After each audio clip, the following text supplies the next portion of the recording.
This call is now being recorded. Halo semuanya, selamat pagi, siang, dan malam. Oke, perkenalkan kami dari kelompok algoritma. Di sini terdiri dari 4 anggota, yaitu saya sendiri, Teo Yuli Sotang, dengan NPM 1923250052. Dan di samping saya ada Kak Amri. Halo, perkenalkan nama saya Amri dengan NPM 1822250070.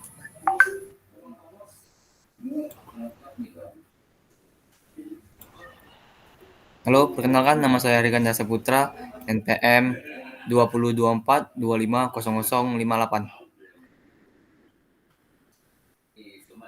Oke, perkenalkan nama saya Dr. Dapi dengan NPM 1923250138. Terima kasih. Oke, terima kasih teman-teman. Pada kesempatan kali ini kami akan memaparkan beberapa materi pembelajaran dari mata kuliah algoritma struktur data 2. Untuk tugas akhir ini diberikan oleh dosen pengampu kami, yaitu Pak Dr. Kasim. Terima kasih telah memberikan tugas akhir ini kepada kami. Semoga apa yang kami jelaskan nanti bisa menjadi pelajaran bagi kami ke depannya lebih baik lagi. Oke, urutan untuk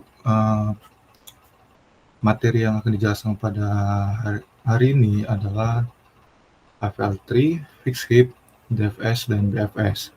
Oke, untuk materi yang pertama, untuk materi AVL3 akan dijelaskan oleh Kak Amri. Pada Kak Amri, dipersilakan.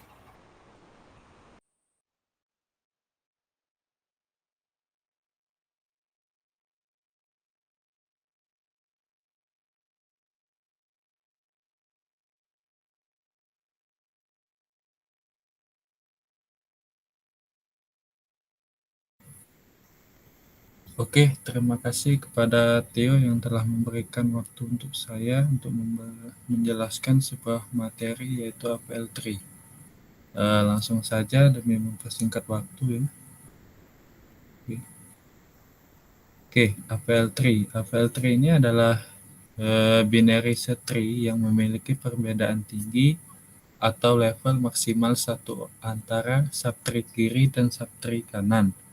APL3 muncul untuk menyeimbangkan binary set tree dengan APL3, waktu pencarian dan bentuk tree dapat dipersingkat dan disederhanakan. Untuk menjaga tree tetap imbang setelah di penyisipan sebuah node, dilakukan pemeriksaan dari node baru menuju root. Node pertama yang memiliki balance atau balance factor yang besar dari 1 itu diseimbangkan. Proses penyeimbangan ini dilakukan 2 rumus, yaitu single rotasi dan double rotasi. Selanjutnya, oke, yang pertama yaitu single rotasi. Single rotasi dilakukan bila kondisi APL3 pada saat waktu akan ditambahkan node baru, dan posisi node baru bisa dilihat pada gambar di bawah ini ya. Nah, itu adalah sebuah node simple yang sebelum dilakukan dengan rumus single rotasi. Bisa kita lihat pada sebelah itu ya, dia tidak seimbang dan memiliki kaki terpanjang di sebelah kiri. Setelah kita melakukan single rotasi, maka akan terjadi perubahan penyeimbangan di mana sebelumnya 8 mempunyai anak 5 dan 11. Maka dilakukan sebuah perubahan dengan single rotasi. Jadi 5 mempunyai anak 4 dan 8. Selanjutnya, yang kedua yaitu double rotasi. Double rotasi ini dilakukan dengan 2 kali perputaran. Pada saat kita menambahkan posisi node baru seperti pada gambar di samping ya, bisa kita lihat ya, pada saat ditambah T1, T2, T3, dan T4 adalah subtree yang urutannya harus sedemikian rupa. Tinggi subtree T1 harus sama dengan T4, itu artinya lebih besar dari 0. Begitu juga sebaliknya, T2 dan T3 yaitu lebih besar dari 0. Not yang ditambah akan menjadi child dari subtree T2 atau T3. Hal ini juga berlaku untuk APL3 yang merupakan citra cermin. Oke. Langsung saja pada slide ini saya akan menjelaskan contoh soal input data secara berurutan menggunakan metode APL3. Yang pertama yaitu kita akan menginput data 10. Oke, yang kedua yaitu kita akan menginput 85. Di mana 85 ini mempunyai induk yaitu 10. Next. Oke. Yang kedua yaitu input 15. Input 15 ini masuk di dan mempunyai induk yaitu 85. Nah, pada saat ini kita lakukan rumus yaitu single rotasi, yaitu dalam artian kita melakukan perputaran sebanyak 1 kali. Nah, ini adalah bisa kita lihat pada 10 ini mempunyai anak 15 dan 85. Kemudian kita akan menginput 70. 70 ini akan masuk di sebelah kanan dari induk 85. Next.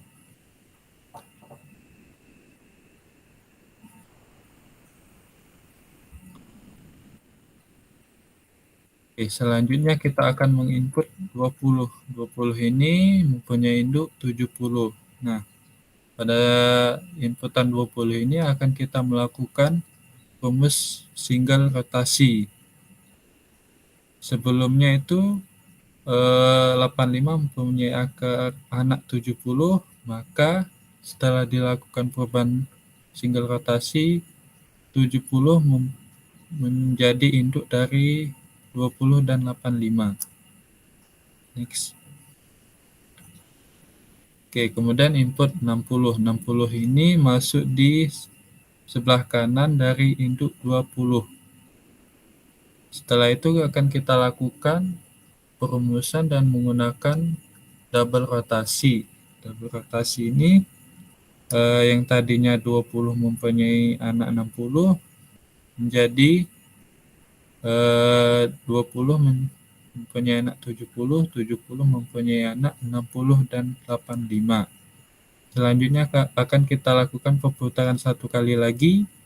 Bisa kita lihat hasilnya 20 itu sebelumnya itu induk yang paling awal yaitu mempunyai 15. Sekarang diubah menjadi 20 mempunyai anak 15, 70. 15 mempunyai anak 10, 70 mempunyai anak 60 dan 85. Oke. Selanjutnya kita akan menginput 30. 30 ini masuk di sebelah kanan dari induk 60. Oke.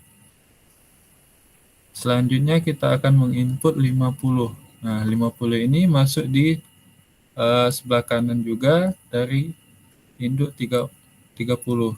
Nah, ini kita akan melakukan perputaran menggunakan double rotasi sebanyak 2 kali. Bisa kita lihat pada sebelah kanan itu di mana yang tadinya 30 mempunyai anak 50 sekarang diputar menjadi 50 mempunyai anak 30. Selanjutnya kita melakukan perputaran lagi.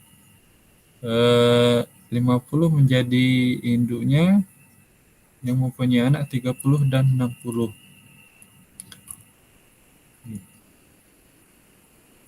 Selanjutnya yaitu input 65. 65 ini masuk di sebelah kanan yang induknya 60.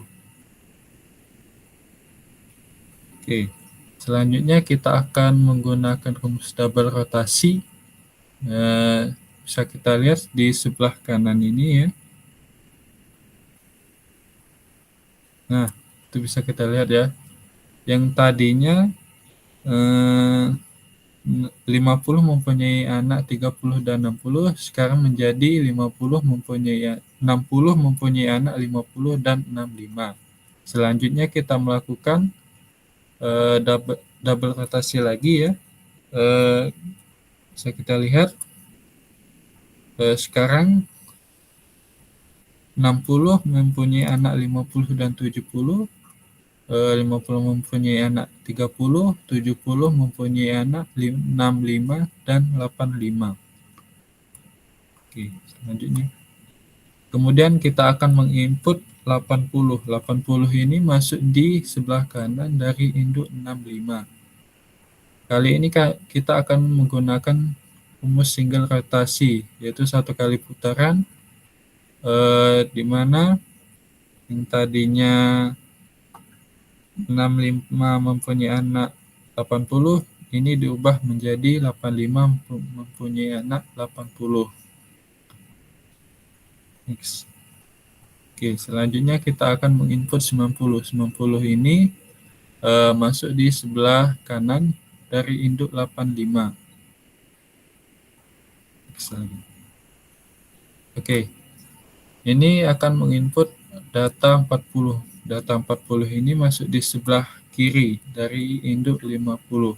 Nah, kali ini kita akan melakukan perumusan dengan double rotasi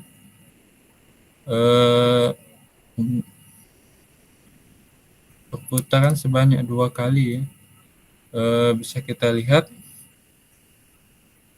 yang tadinya 50 mempunyai anak 40, ini sekarang diputar 40 mempunyai anak 50. Bisa lagi. Nah, bisa dilihat perubahannya ya. Di sebelah kanan ini yang tadinya input 40 menjadi 30 mempunyai anak 15 dan 40. 15 mempunyai anak 10 dan 20. 40 mempunyai anak 50. Next lagi. Sekarang kita akan menginput 5. 5 ini masuk di sebelah kiri dari induk 10. Oke. Dan selanjutnya kita akan menginput 55. 55 ini masuk di sebelah kiri dari induk 50. Dan kemudian kita akan melakukan perumusan single rotasi. Bisa kita lihat perubahannya. Yang tadinya 40 mempunyai anak 50, 50 mempunyai anak 55. Setelah kita melakukan single rotasi, 50 menjadi anak 40 dan 55. Dan ini adalah hasil dari penginputan, penyusunan dengan metode AVL tree. Ini adalah pohon yang sudah balance. Next. Oke, mungkin itu saja yang dapat saya jelaskan. Kali ini saya akan membuka sesi pertanyaan kepada saudara yang telah menyaksikan. Oke.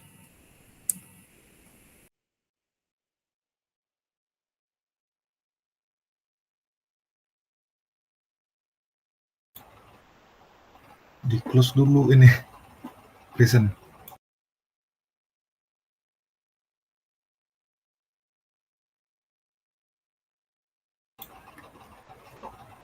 Oke, langsung saja ya di mode pertanyaan. Jadi aku ada 2 pertanyaan, Kak. Boleh enggak langsung dua-duanya? Boleh. Oke, untuk yang pertanyaan pertama ya. Tujuan dari metode AVL tree itu apa, Pak? Dari AVL tree ini yaitu Ya, metode AVL tree ini ya. Ini bertujuan untuk mempercepat pencarian data apabila data telah terbentuk dan seimbang, maka pada saat pencarian data dapat dipersingkat dan dapat disederhanakan. Oke. Itu adalah tujuan dari metode AVL3. Oh, jadi ketika ada pencarian data, data tersebut dapat dipersingkat dan disederhanakan kayak gitu, Pak. Iya, benar. Oke. Untuk pertanyaan keduanya, maaf tadi kan masih kurang jelas tentang single rotasi dan double rotasi. Coba bisa dijelasin kembali, Dak? Oke, dengan rumus single rotasi ini ya, kita melihat situasi apabila penginputan pohon pada AVL3 tidak seimbang, besar dari kaki kiri atau sebelah dari kaki kanan itu akan tidak seimbang. Maka kita akan melakukan penyeimbangan dengan satu kali putaran dengan menggunakan single rotasi. Yang kedua yaitu double rotasi. Itu dilakukan artinya kita melakukan perputaran sebanyak 2 kali ya. 2 kali. Kita juga bisa melihat situasi apabila situasi tersebut pada pohon itu akan melakukan perputaran sebanyak 2 kali untuk menyimbangkannya, maka kita akan menggunakan double rotasi tersebut. Oke, mungkin itu dapat saya Oke, sampaikan. Kak. Terima kasih, Kak. Sudah jelas dari jawabannya. Oke. Oke. Apakah ada pertanyaan lagi? Kayaknya sudah cukup ya. Teman-teman yang lain? Belum ada, Kak. Udah jelas sih. Jelas, Kak. Oke. Oke, selanjutnya saya akan serahkan kepada moderator. Terima kasih.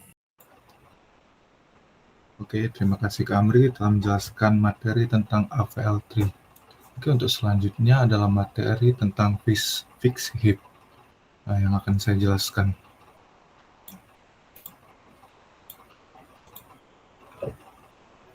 Sudah masuk belum teman-teman? Sudah masuk. Aman. Aman. Oke. Oke, di sini ada materi tentang fixed heap. Fixed heap adalah suatu data pohon yang menerima suatu complete tree yang tidak memenuhi heap order dan yang tidak memenuhi persyaratan heap, baik itu max heap maupun itu min heap. Namun, fixed heap mempunyai complete binary tree dan akan tetapi dia tidak dapat memenuhi heap yang ada. Dalam artian, apakah itu max heap ataupun itu min heap.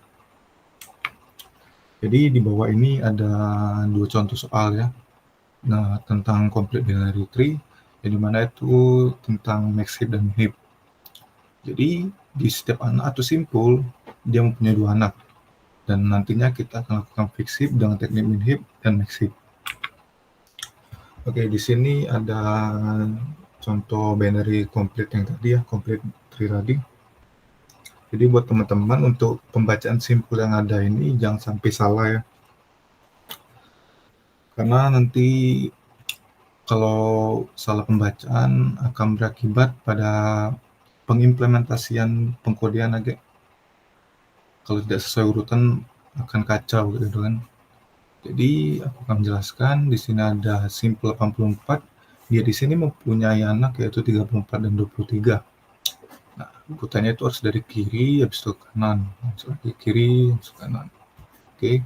Terus lanjut di sini ada simpul 34, dia mempunyai anak 27 dan 12. Lanjut lagi kanan. Di sini ada simpul 23, dia mempunyai anak 35 dan 56. Lanjut lagi. Di sini ada simpul 27, dia mempunyai anak 1 dan 17.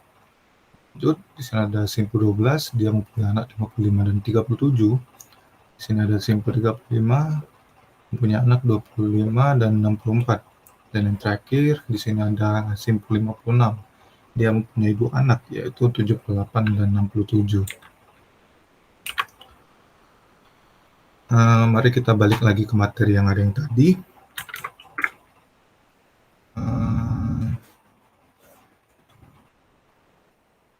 Di mana yang sudah aku jelaskan tadi bahwa fixed heap adalah complete binary tree yang tidak memenuhi heap yang ada di dalam. Yang dalam artian itu tentang maxheap ataupun tentang minheap. Di sini ada contoh soal, yaitu yang pertama tentang minheap. Jadi dari binary complete tree yang tadi ini masuk ke contoh soalnya ya, di minheap. Di sini ada binary tree yang tadi. Untuk pertama kali kita perlu cek anak 67 dan simpul 56. Apakah mereka berdua ini perlu dirotasi atau tidak? Mengapa saya mengambil angka 67 duluan? Karena kita balik ke teknik minheap tadi, bahwa angka yang terkecil akan kita rotasi. Di sini ketika kita cek anak 67 dan simpul 56, apakah perlu dirotasi atau tidak? Tidak. Karena 56 di sini, simpul 56 di sini lebih kecil daripada 67. Jadi tidak perlu dirotasi.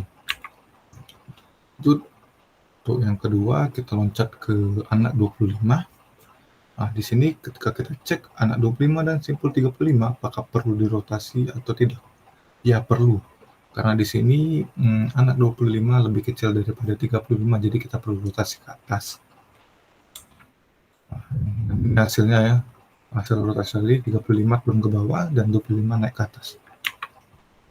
Dan yang selanjutnya kita cek anak 37 dan simpul 12. Apakah perlu dirotasi atau tidak? Tidak.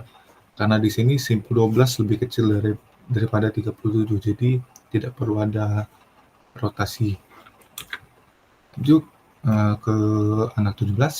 Di sini kita perlu cek anak 17 dan simpul 27. Apakah perlu dirotasi atau tidak? Ya, perlu.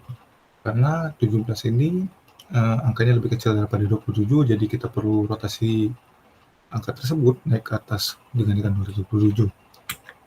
Dan ini hasil rotasi yang tadi. Kita lanjut ke kanan di bagian angka anak 35. Kita perlu cek dan dengan simpul 23. Apakah perlu dirotasi atau tidak? Tidak, karena simpul 23 lebih kecil daripada 35. Lanjut.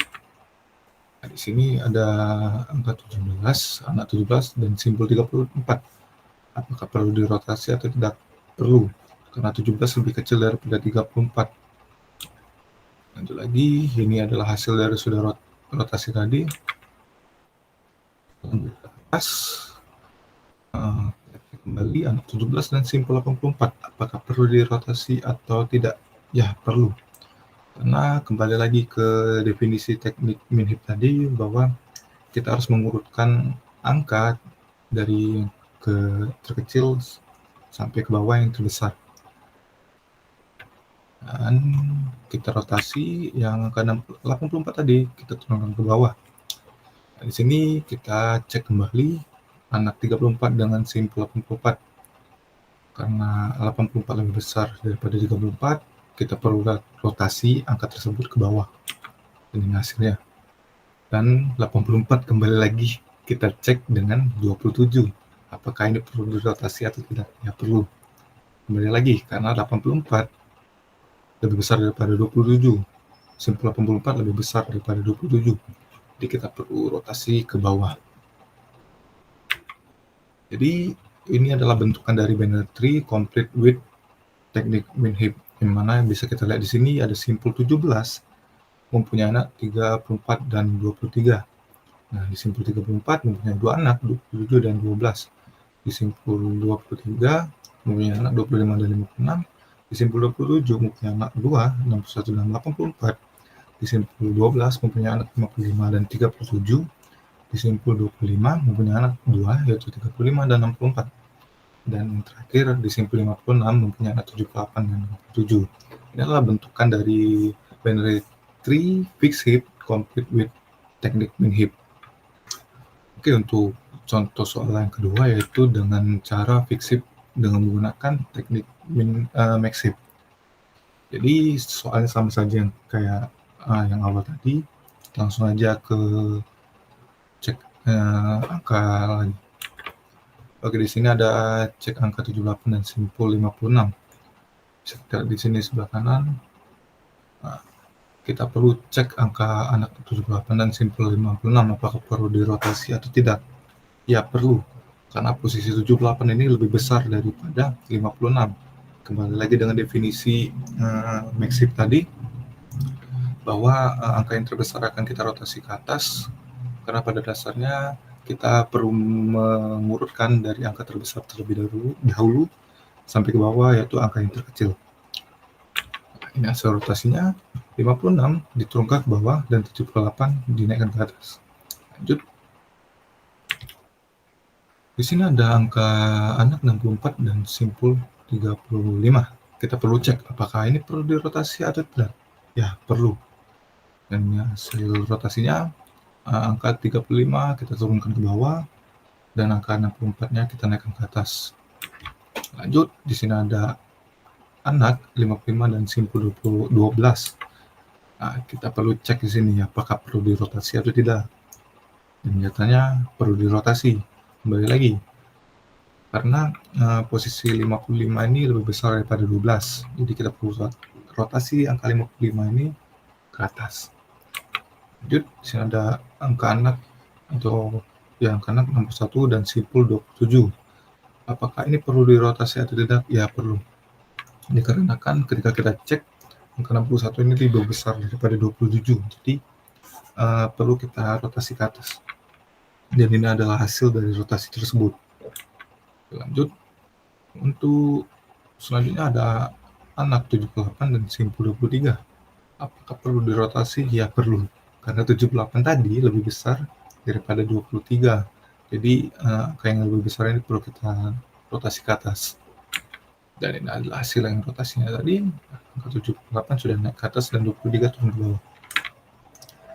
Kembali lagi, kita perlu cek angka yang di bawahnya lagi, yaitu anak 67 dengan simpul 23. Apakah perlu dirotasi? Ya, perlu, karena posisi 67 di sini lebih besar daripada 23. Jadi angka 67 perlu dirotasi ke atas karena lebih besar. Lanjut, di sini kita masuk ke bagian paling kiri, cek anak 61 dan dengan simpul 34. Apakah perlu dirotasi? Ya, perlu. Karena posisi 61 lebih besar daripada 34, jadi kita perlu rotasi angka 61 ini ke atas. Dan ini adalah hasil dari rotasi tersebut. Oke. Kembali lagi kita cek anak 67 dan simpul 78. Apakah perlu dirotasi atau tidak? Tidak perlu. Dikarenakan 67 lebih kecil daripada 78, jadi dalam teknik max shift tidak perlu dirotasi ke atas karena posisi angka 67 lebih kecil daripada simpul 78. Lanjut, yang terakhir kita perlu cek anak 78 dan simpul 84. Apakah angka tersebut perlu dirotasi atau tidak? Dan ternyata tidak. Karena setelah kita cek, setelah kita telaah bahwa angka anak 78 dan simpul 84 tidak perlu dirotasi karena 78 lebih kecil daripada 24. Oke, ini adalah hasil dari fixed shift binary tree with technique max shift. Di mana bisa kita lihat di sini di bagian simpul 84 atau max shift-nya ini memiliki angka 284. Dia memiliki dua anak yaitu 61 dan 78. Lanjut, di sini ada simpul 61, dia memiliki anak dua yaitu 34 dan 55. Lanjut lagi, di sini sebelah kanan ada simpul 78, dia memiliki dua anak yaitu 64 dan 67. Lanjut lagi ke sebelah kiri, di sini simpul 34 memiliki dua anak yaitu 27 dan 17. Lanjut ke kanan, di simpul 55 dia memiliki anak 12 dan 37. Lanjut lagi, di simpul 64 dia memiliki anak 2 yaitu 25 dan 35. Dan yang terakhir ada di simpul 67, dia memiliki anak 56 dan 23. Jadi kesimpulannya adalah ketika kita ingin mengubah sebuah binary tree fixed shift menggunakan teknik min heap, kita perlu mengetahui langkah-langkah yang ada. Karena pada teknik min heap yang perlu kita rotasi itu adalah angka anak yang lebih kecil terlebih dahulu dari simpul yang ada. Karena pada dasarnya teknik min heap mendahulukan angka yang lebih kecil dulu dari atas sampai angka yang terbesar di bawah. Sebaliknya juga untuk max shift. Yang perlu kita ketahui adalah rotasi angka anak harus lebih besar dulu daripada simpul. Terima kasih. Sekian dari presentasi atau pemaparan materi dari saya. Jika ada pertanyaan, silakan bertanya.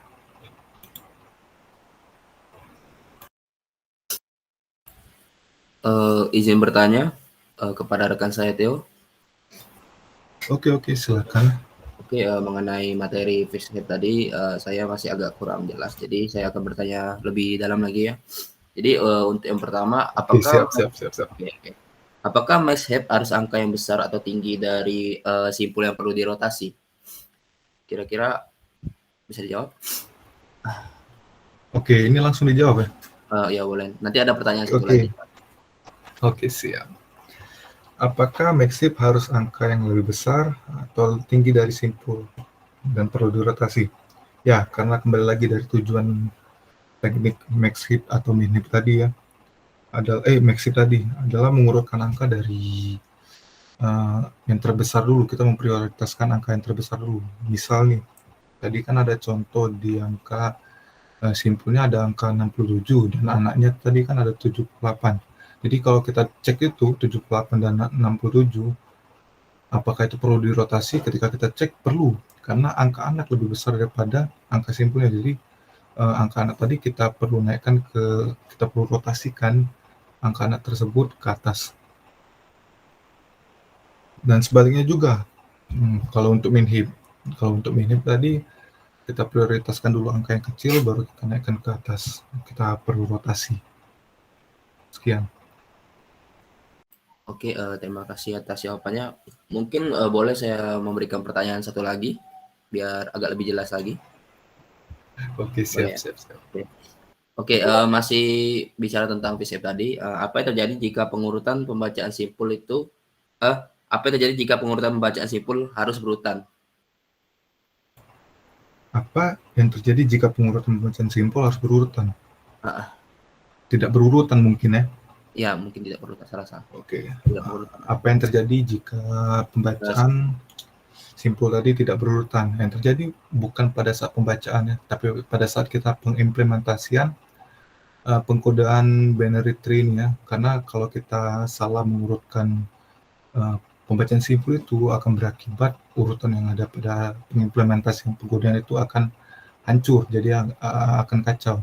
Jadi lebih baiknya kita perlu mengetahui urutan-urutan pembacaan simpul yang benar agar pengimplementasian kodenya tidak ada error. Oke, sekian dari jawabannya. Baik, terima kasih kepada rekan saya Theo Yulio yang telah menyampaikan jawabannya. Saya sudah jelas. Terima kasih. Oke, terima kasih Aldo. Untuk teman-teman yang lain, apakah ada pertanyaan lagi? Belum ada, Kak. Oke. Belum ada juga kayaknya. Oke, terima kasih. Oke, terima kasih atas waktu kalian telah mendengarkan pemaparan materi tentang FISIP tadi. Saya akan lemparkan kepada moderator. Oke, terima kasih. Untuk materi selanjutnya adalah materi tentang DFS. Oke, materi tentang DFS ini akan dijelaskan oleh Riganda. Bagi Riganda, dipersilakan.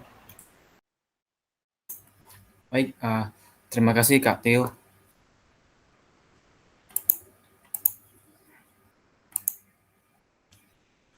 Belum bisa screen-nya.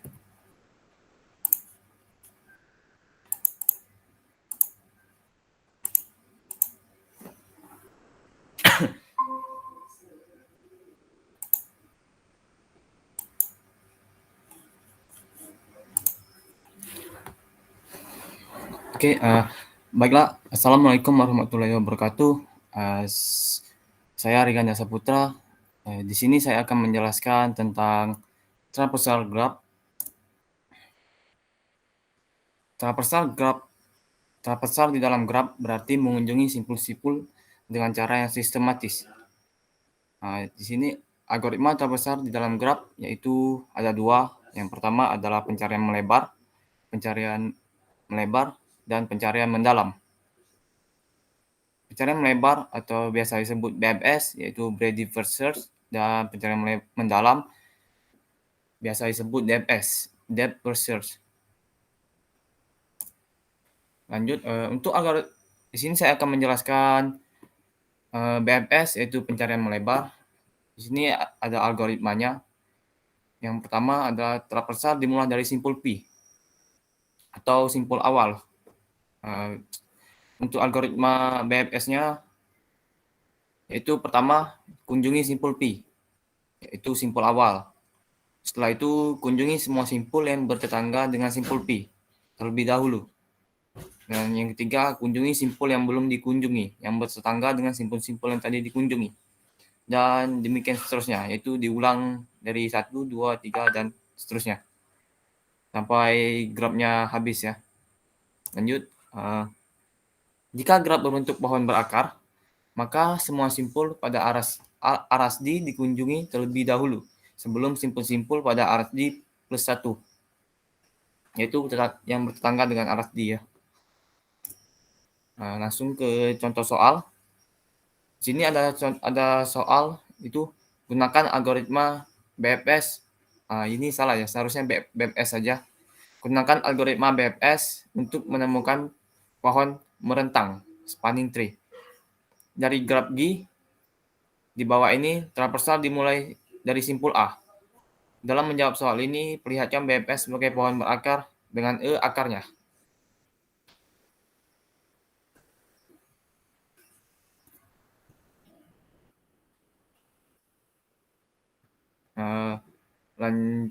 Lanjut. Seperti di soal tadi, pertama kita kunjungi simpul P. Simpul awal. Tadi kan simpul awalnya adalah A.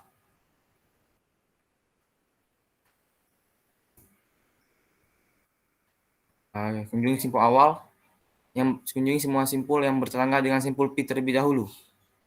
Simpul yang bertetangga dengan simpul P atau simpul awal ya, yaitu B dan E.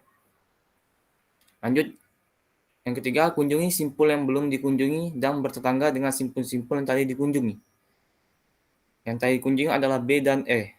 Maka kunjungi semua simpul yang bertetangga dengan B. Lanjut, yang bertetangga dengan B adalah A, C, dan F. Maka kunjungi A. Karena A sudah ada simpul awal dan sudah dikunjungi, maka A tidak perlu dikunjungi oleh B lagi. Selanjutnya adalah C dan F. Selanjutnya adalah simpul E. Kunjungi semua simpul yang bertetangga dengan simpul P terlebih dahulu. Simpul P tadi kan simpul awalnya adalah A dan bertetangga dengan B dan E. Tadi simpul yang bertetangga dengan simpul awal mengunjungi yang bertetangga dengan simpulnya.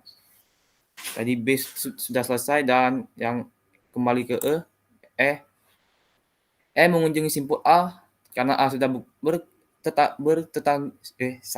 sudah dikunjungi, maka E tidak mengunjungi A dan E akan mengunjungi tetangga-tetangga yang lain yang belum dikunjungi, yaitu J dan tidak ada lagi. Lanjut ke 3 lagi. Kunjungi semua simpul yang tadi dikunjungi B, yaitu C dan F. Dia akan mengunjungi semua tetangganya,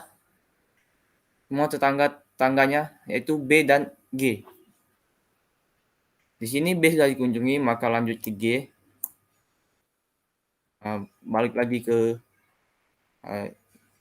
yang dikunjungi E tadi adalah J, maka dia mengunjungi tetangga J. J mengunjungi E. Salah ya. Sama tetangga B dulu ya. Karena B mempunyai dua tetangga, maka harus menyelesaikan simpul B, yaitu simpul F. Yang bertetangga dengan B adalah C dan F ya. C-nya sudah selesai, maka mengunjungi ke tetangga yang F dikunjungi dulu. Yaitu pertama menunjuk ke B, B-nya sudah dikunjungi, maka tidak perlu ditunjuk lagi. Lanjut ke J dan ke G sudah dikunjungi dan J sudah dikunjungi, maka F tidak perlu lagi tidak mengunjungi tetangganya karena tetangganya sudah pernah dikunjungi. Lanjut mengunjungi lagi simpul-simpul yang tadi dikunjungi, yaitu G dan J. Di sini yang lebih dahulu mengunjungi tetangganya adalah G ya. Lanjut, berarti G G. Oh ya, di sini dulu ya karena nomor 2, 1, 2. Lanjut ke J. J mengunjungi simpul F sudah pernah dikunjungi, maka tidak perlu dikunjungi, dan J tidak mengunjungi G karena sudah dikunjungi, dan lanjut ke I. Karena I belum dikunjungi, maka J menunjuk I. Nah, lanjut ke J lagi. J mengunjungi simpul C karena C sudah dikunjungi, tidak perlu ditunjuk. Dan G mengunjungi H, tetangga yang bertetangga dengan G, yaitu H, C, H, dan J. C sudah dikunjungi, tidak perlu dikunjungi. G sudah belum dikunjungi, maka G akan mengunjungi H, dan J sudah pernah dikunjungi, maka G tidak perlu menunjuk ke J lagi, dan lanjut ke I. I yang bertetangga dengan I adalah J. Karena J sudah ditunjuk oleh E, maka tidak perlu dikunjung lagi. Lanjut ke H. Yang bertetangga dengan H adalah D dan K. H menunjuk ke D dan K. Selanjutnya, kunjungi simpul yang tadi dikunjungi, yaitu D dan K. Pertama D, yang pertama kali dikunjungi tadi. D bertetangga dengan H. Karena H sudah dikunjungi, maka tidak perlu dikunjungi lagi. Dan selanjutnya K mengunjungi H, dan H sudah dikunjungi, maka tidak perlu dikunjungi lagi. Maka graf dari trapeza BFS sudah selesai. Di sini perlu diingat, di sini dikunjungi yang paling terkecil ya, seperti yang di A, B, E. Yang pertama kali dimulai adalah B, karena B lebih kecil dari E. Dari A, B, C, D, E. Karena B yang terkecil, jadi yang pertama dikunjungi adalah B, dari yang terkecil ya. Oke, lanjut. Untuk lebih mempermudah mengingat atau memperjelas grafnya tadi, itu di sini A bertetangga dengan B dan E, dan B bertetangga dengan C dan F, dan E bertetangga dengan J. C bertetangga dengan G, dan dan F tidak menunjuk karena tetangganya sudah dikunjungi tadi, jadi tidak perlu ditunjuk. Jadi F tidak mengunjungi tetangganya, dan J bertetangga dengan I, G bertetangga dengan H, dan I tidak ada karena tadi tetangga sudah ditunjuk, maka dia tidak akan mengunjungi tetangganya. H bertetangga dengan D dan K, dan D tidak mengunjungi tetangganya, dan K tidak mengunjungi tetangganya.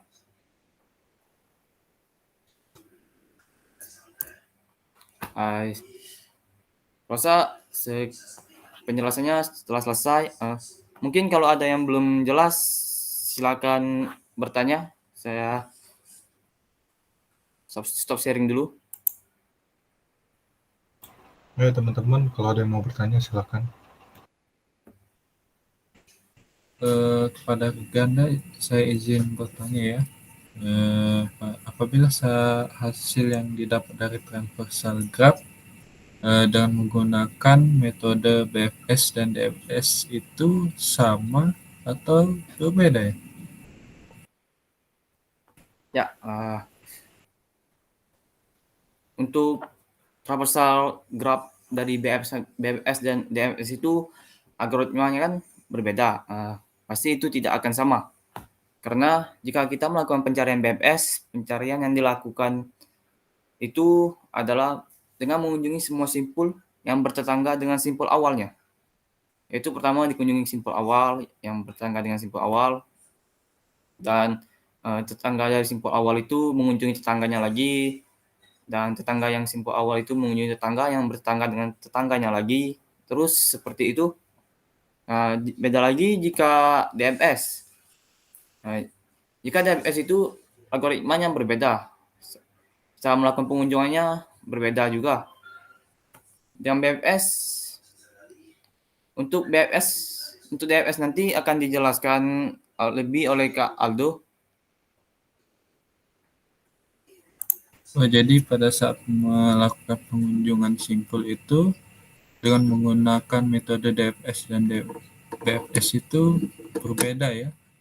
Ya, karena algoritmanya itu berbeda. Oke, terima kasih kepada Riganda sudah menjawab pertanyaan dari saya. Cukup jelas, terima kasih. Apakah ada lagi pertanyaannya? Pertanyaan dari kakak-kakak? Belum ada. Ya, sudah Sudah cukup. jelas ya? Sudah. Jelas.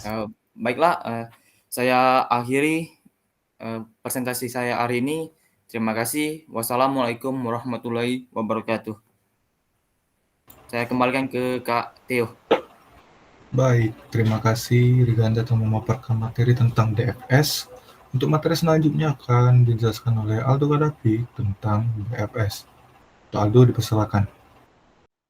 Baik, terima kasih rekan saya Theo yang sudah memberikan waktunya untuk saya mempresentasikan hasil dari BFS. Saya screen dulu.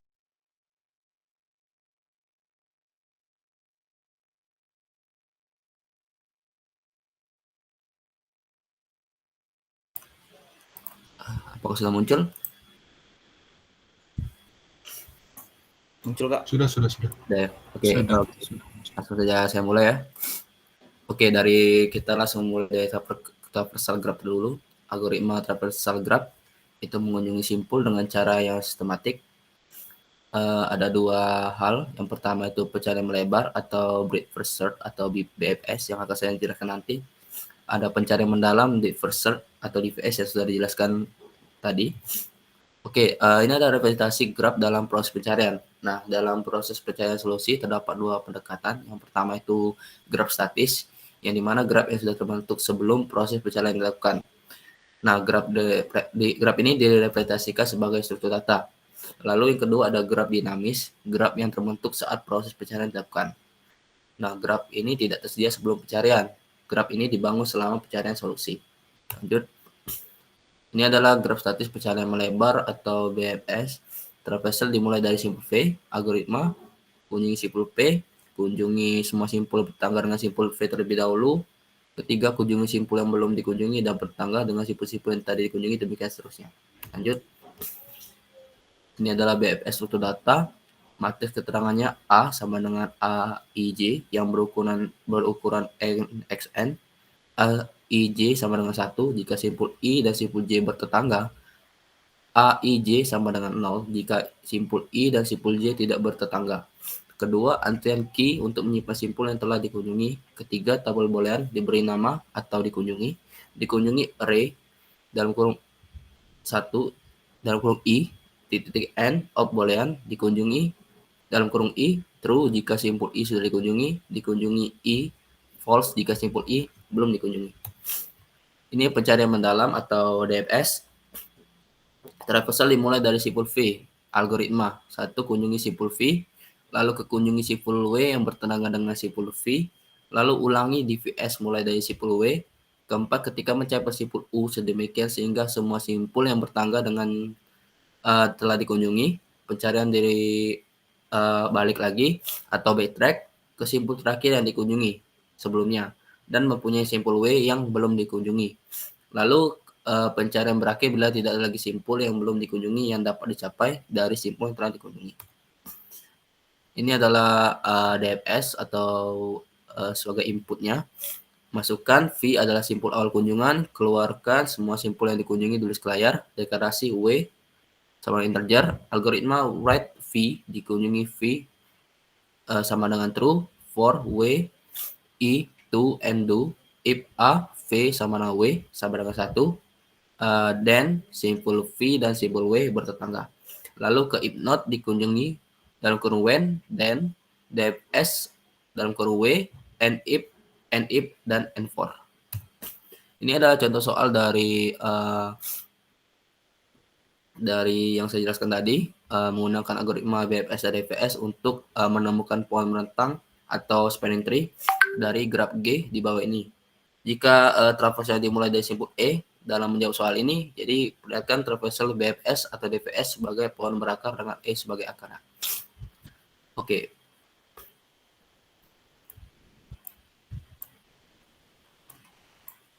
Dari sini kita bisa lihat dari A sama dengan 1 ke B, 1.2, lalu bertetangga dengan C, terus A ke D, B ke E ke F, D ke H, terus E bertetangga dengan I, F bertetangga dengan J, lalu I bertetangga dengan G, lalu M bertetangga dengan K, dan seterusnya.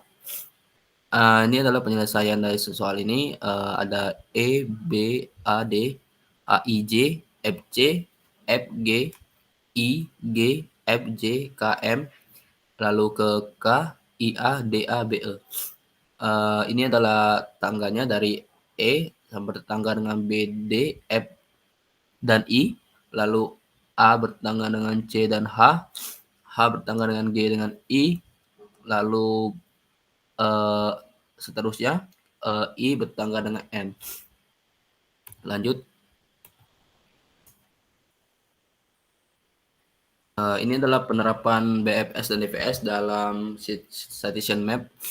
Bisa dilihat sini ada Resnik 95, ada Nita Niwa 94, ada Degen et al 94, Ferre et 93, ada Li NAB 96, ada Asawi 94. Lanjut ke penerapan BFS dengan web spider. Ini adalah arsitektur umum mesin mencari, yang dimana dimulai dari www, kita request atau ke web page ke spider, lalu ke web page ke indexer, lalu kita ke index files, lalu kita mencari search ke query parser bisa ke ranking juga, lalu kita mencari search engine interface, lalu kita mendapatkan query, lalu mendapatkan end user dan result. Secara periodik, web spider ini menjelajah internet untuk mengunjungi halaman web. Oke, lanjut. Ini adalah penjelajahan web atau web spider yang sudah saya jelaskan tadi. Ini adalah halaman web yang dimodelkan sebagai graf berarah. Ada dua, simpul menyatakan halaman web atau web page. Kedua, ada sisi menyatakan link ke halaman web. Lalu bagaimana teknik menjalani web secara DFS atau BPS? Nah, ini dimulai dari web page awal. Lalu setiap link ditelusuri secara DPS. Nah, sampai setiap web page ini tidak mengandung link lagi. Lanjut, ini tadi graf dinamis atau pencarian solusi dengan BFS atau DFS. Ini ada 4. Yang pertama itu menyelesaikan persoalan dengan melakukan pencarian.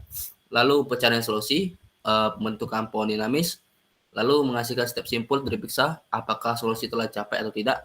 Jika simpul solusi atau pencarian dapat selesai dalam satu solusi atau dilanjutkan mencari semua solusi, lalu kita lanjut ke representasi pohon dinamis atau pohon ruang status ke state space tree, lalu ke simpul problem state layak membentuk solusi, ada akar initial state atau dan daun solution and goal state, lalu ke cabang atau operator atau bisa disebut juga langkah dalam persoalan, lalu kita ke ruang status atau state space yang biasa disebut dengan himpunan semua simpul, lalu kita ke ruang solusi atau himpunan status solusi, lalu kita ke solusi atau path ke status solusi. Ini adalah pohon dinamis permutasi ABC. Di kiri ada contohnya. Yang pertama ada operator add sama dengan X, akar status awal status sama dengan 0, simpul problem state, lalu ke status persoalan atau problem state, simpul-simpul di dalam pohon dinamis yang memenuhi kendala atau constraints, daun status solusi solution state, atau satu atau lebih status yang menyatakan solusi persoalan, lalu kita ke ruang solusi. Ruang solusi atau solution space adalah himpunan semua status solusi. Lalu kita ke ruang status atau tadi disebut dengan state space, seluruh simpul di dalam pohon dinamis. Dan pohonnya dinamakan juga pohon dua status atau state space tree. Oke, terima kasih. Mungkin itu saja yang bisa saya sampaikan dalam presentasi ini. Saya stop dulu. Mungkin dari teman-teman di sini ada yang mau ditanyakan mengenai materi yang saya sampaikan tadi. Oke teman-teman, siapa yang ada pertanyaan silakan. Baik Kak Aldo, saya ingin bertanya, izin bertanya. Silakan. Tadi kan saya menjelaskan tentang BFS. Apa perbedaan mendasar atau perbedaan utama dari algoritma BFS dan DFS? Oke, itu saja. Ya, Kak. Oke, langsung saya jawab saja ya. Oke, tadi pertanyaannya adalah tentang perbedaan utama atau perbedaan berdasar dari algoritma BFS dan DFS. BFS adalah algoritma yang berbasis vertex, yang dimana sedangkan DFS adalah algoritma berbasis tepi. Nah, di mana struktur data antrian ini digunakan dalam BFS, di sisi lain DFS menggunakan stack atau rekursi. Lalu BFS adalah algoritma optimal, sedangkan DFS ini adalah yang tidak optimalnya. Lalu mungkin saya lebih jelaskan lagi, BFS dan DFS ini adalah kedua teknik pencarian grafik memiliki waktu yang berjalan sama, tetapi konsumsi ruangnya itu berbeda. Lalu DFS mengambil ruang linear karena kita harus mengingat jalur tunggal dengan node yang belum dijelajahi. Nah, sementara BFS menyimpan setiap node dalam sebuah memori. Lalu DFS itu menghasilkan solusi yang lebih dalam dan tidak optimal, tetapi bekerja dengan baik. Nah, ketika solusinya padat, sedangkan BFS optimal yang mencari tujuan optimal pada awalnya. Mungkin itu saja, Reganda, dari jawaban tadi, perbedaan mendasar atau utamanya dari BFS dan DFS. Apakah sudah jelas? Baik Kak, jelas. Oke, mungkin teman-teman semua ada lagi yang mau ditanyakan? Kayaknya sudah cukup dan cukup jelas.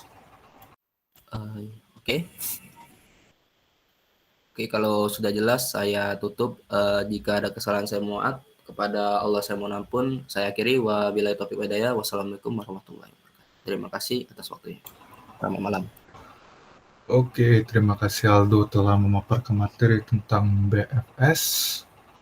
Oke, ini adalah akhir dari penjelasan kami tentang pemaparan materi, yaitu materi APL3, Fixed Heap, DFS, dan BFS. Apabila ada salah penjelasan pada materi kami mohon maaf sebesar-besarnya, dan kami sangat menyarankan untuk memberi saran atau koreksi terhadap apa yang kami sudah jelaskan pada hari ini. Oke, sebelum kami tutup, kami juga mau berterima kasih kepada dosen pengampu kami, yaitu Bapak Dr. Gasim, yang telah memberikan tugas akhir ini. Semoga apa yang sudah kami buat ini bisa kami implementasikan kepada kehidupan kami sehari-hari, dan apa yang sudah kami dapatkan ilmunya kami bisa pakai di kemudian hari. Terima kasih Pak.